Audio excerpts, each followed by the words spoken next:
Welcome to Distressed to Joyful, Bailey's Way. I'm your host, Bailey Raber, here to enlighten you and the rest of the world about one of the most misunderstood mental disorders out there, bipolar disorder. Each week, we're going to learn more about my personal journey with the disorder while leaving you enriched with new information on how you can help better yourself as well as those around you.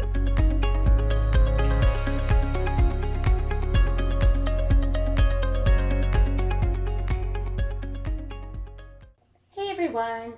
So for today's episode, we're going to cover the following. My first mixed euphoric episode, what that experience was like for me, how I felt in the midst of it all, the consequences of my actions once I came back down to earth, self-awareness revolving around manic euphoria, and ways to reality check yourself when you start to realize you're slipping into a euphoric or manic-like state. So for my first mixed and euphoric episode, first please make note that at the time that this occurred, I had absolutely no idea that this wasn't typical behavior of mine and that I was in a partially manic state. It wasn't until recently that I started understanding the differences between depression, mania, and, quote, normal for me, and how I act during each one. Once again, please remember that we're all different. We all experience things differently, and what happens with me may be nothing close to anything that happens with you. So flash forward to the fall of 2010 when I was a junior in high school. John and I had just gotten back together over the summer, and things seemed to be going pretty good. Then as homecoming began to approach, John was asked to the dance by his ex-girlfriend. Oh God, I'm sure you can just picture the drama that unfolded with that. What a catastrophe. I mean, I thought I loved him, and I was so scared that I might lose him if he went to the dance with another girl. I lost him once already, and I was going to do anything and everything possible to be sure that I didn't lose my beloved boyfriend ever again. I was so young, and I did not know what love was back then. That love is unconditional and is given to you freely. That having to earn love from someone is a constant battle, and you will lose that battle in the end. And so because I wasn't aware of how love actually worked, I thought I loved him. And so I wanted to do everything in my power to keep him around, which, being naive as I was back then, I believed all of the information fed to me in regards to keeping him. Sex was what he needed and what he wanted, and I had to give it to him. Okay, first of all, I was incredibly inexperienced, and I had kissed like 4 boys before even dating John. 4. Yeah, that's a big number. So what the hell did I know about sex? Not to mention that this was a topic that was never spoken about in my house growing up. And secondly, I never once talked to him about what he felt and what he wanted. I just assumed that, he's a dude, and dudes just want to get it on. So I just rolled with that assumption. Clearly, that was not the smartest thing to do. So I started to come on to him sexually. That'll keep him around, right? And it was so awkward and weird, and I had no clue what I was doing. So I enlisted the help of a friend, and she explained to me how to give a blowjob. Yep, that actually happened. And so when John and I started experimenting, like any horny teenage couple would, it felt awesome. So here's the part where the mania and euphoria started to set in. Having been depressed for months prior, I was now back with the love of my life, and I felt good. I had a ton of energy, and messing around sexually with him just made me feel so damn good. I was not just feeling back to my old self. I was now feeling amazing. Like I could just do anything, and I could accomplish all of the things I wanted to do. Holy shit, it was awesome. My mind started racing with 1,000 thoughts of all the things I was going to do with this newfound energy. I started to get excited about things again, which wasn't happening previously. And I would talk so fast that people would tell me they needed me to slow down so they could understand me. I started to sleep less and then started a ton of new projects like crafting and sewing ideas I'd come up with, which sounds great, right? Okay, keep listening. So, anytime John and I were together, I'd find a way to sneak off with him and get some fun happening. I assumed he liked it just as much as I did and thought, surely he'll stay with me forever now. Oh boy, did I have some lessons to learn. So then one day, we did it. We had sex. Something that I pushed for, not him. And it felt like just right after that moment that everything had changed. The day after it occurred, I tried to reach out to him and see how he was doing. And once again, he told me, I need some time to think about some things. Oh my God. Was this really happening? How could something that felt so good and be so fun cause him to run away again? So let's backtrack a little bit to how I felt in the moment. If you remember what we learned in episode 2, I had all the signs of a mania mixed episode. Racing thoughts, talking incredibly fast, feeling amazing out of nowhere, tons of energy, acting out sexually. They were all there. All the signs were there. So tell me, have you ever smoked weed or been drunk? Come on now, there's no judgment here.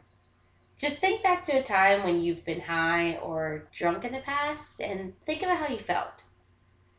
You felt light and free, maybe, or confident and fun. Maybe you laughed a shit ton, which felt really great.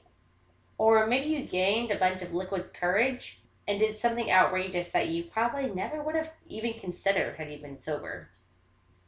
So take a moment to just imagine all of those feelings, all of those good feelings all at once. That is how I felt during this time. Except I wasn't drunk or high from external forces.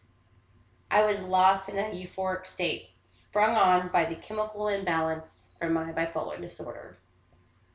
So let's get to the consequences of these mania-induced actions.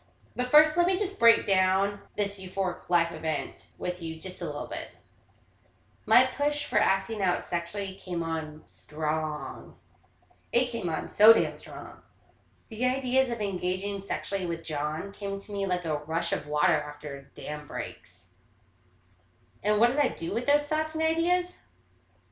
I ran with them.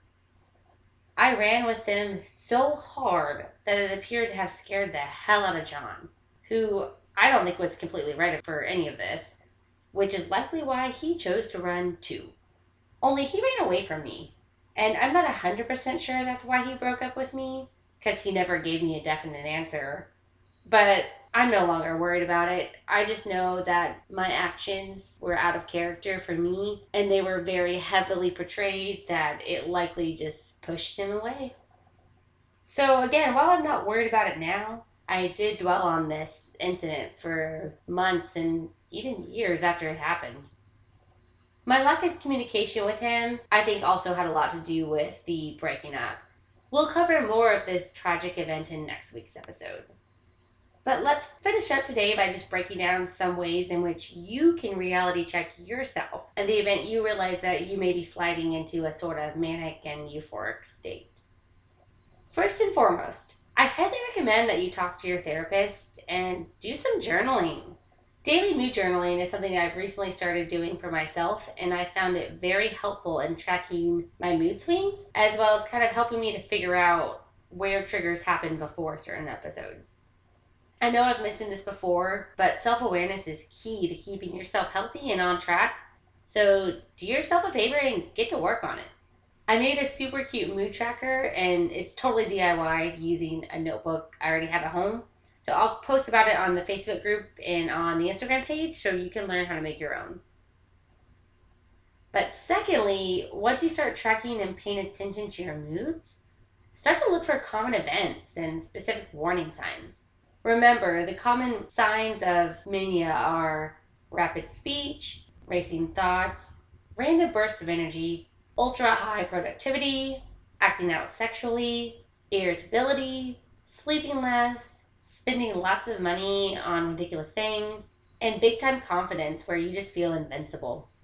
If you're not able to notice these signs inside of yourself, which, by the way, is totally normal because self awareness does take a lot of time to achieve, trust me on that, then I highly recommend you go to someone who you're close with and interact with on a daily basis and also trust them.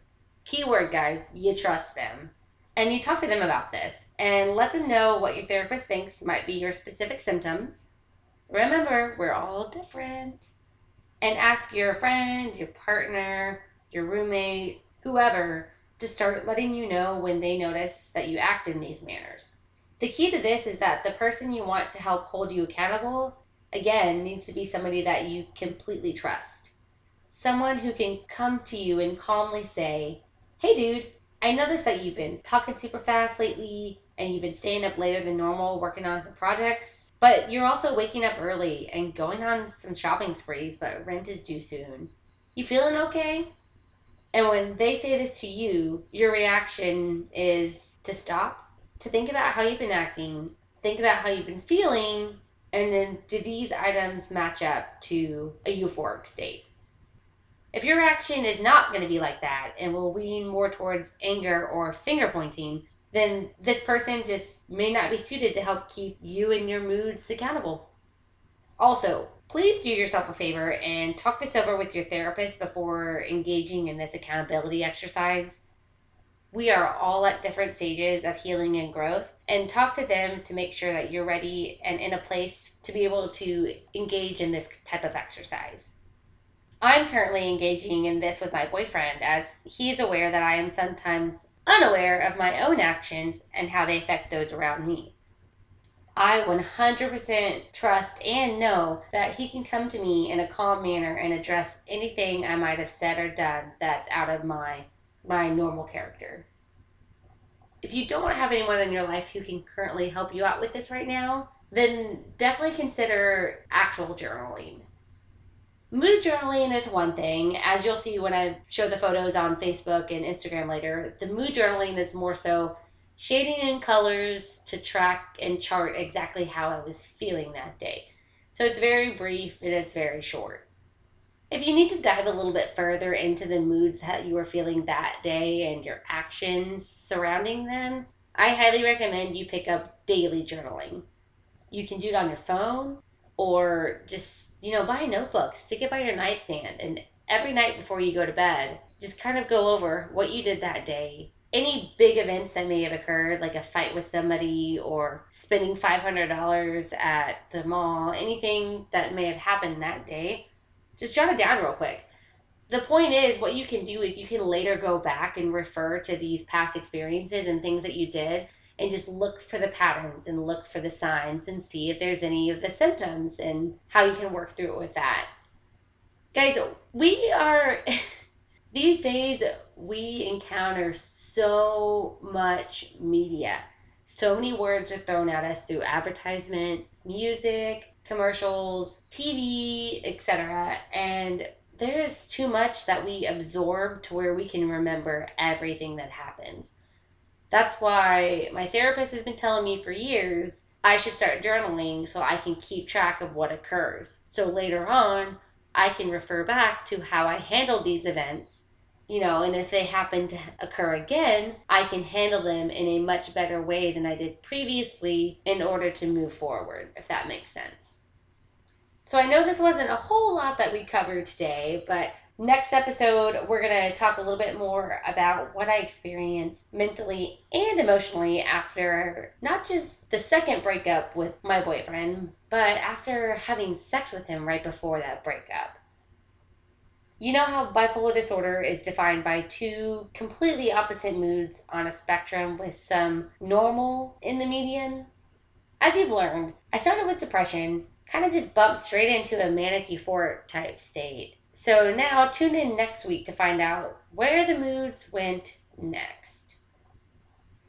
Thanks for tuning in. I hope you've enjoyed learning about my experiences with mania and that the information I provided has been useful to you. If you've enjoyed this episode, do me a favor, just take a screenshot and post it on social media. Tell me how you felt about it. I would love to hear your feedback. Instagram, I am at distress-to-joyful_Bailey's Way. Also, if you haven't already, be sure to hit that cute little subscribe button in order to stay updated with the latest episode releases. Until next time, take it easy, stay grateful, and be joyful.